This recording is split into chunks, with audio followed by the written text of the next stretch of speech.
just run out of money. And so being early to market, doing the missionary work is truly expensive because you're spending all your time selling. Now, of course, I've said selling is good, but a lot of times being early to market is cost more than being too late. And if you look at the innovation is hard slide and the logos, and I could have had 25 of those on there, a lot of times it was actually the early innovation that was the better technology or the better product, but they're the ones that went out of business because they just ran out of steam. What they did was they sort of got the exposure to the marketplace, they got the customers tuned in, they ran out of money, they couldn't make it.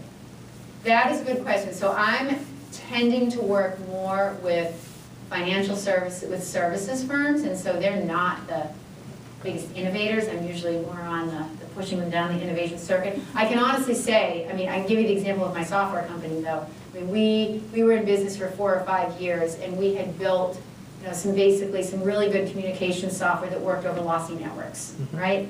We chose wireless. We were doing both what we called wide area, right, cell, and local area wireless, which would be Wi-Fi now. So this is 1991. And we were using those grid pads and the Apple Newtons and things like that. We were talking to mainframe and mid-range systems and whatnot.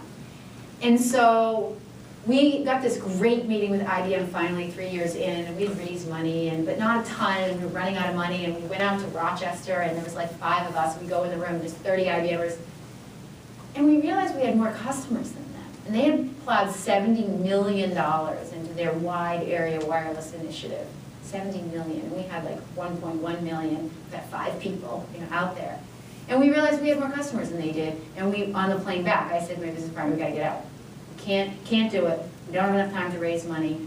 We should have probably done the kind of wireline, remote wireline thing. Of course, this was early 90s, but at the end of the day, that is a great example of, we were way too early to market. And if we had been able to stick it out, Richard Branson actually talks a lot about that. His quote, that's worth looking at actually, his top 10 insights. That's another link maybe I'll try to include. But talks about being in business long enough. And to be in business long enough, you gotta have enough money. You've got to be able to stay the course. You got to get there. Netflix, that's their problem. TiVo, who's a TiVo person? I'm such a TiVo person. I so want them to make it, right? Best product, but I don't know if they're gonna. I don't think they're gonna make it.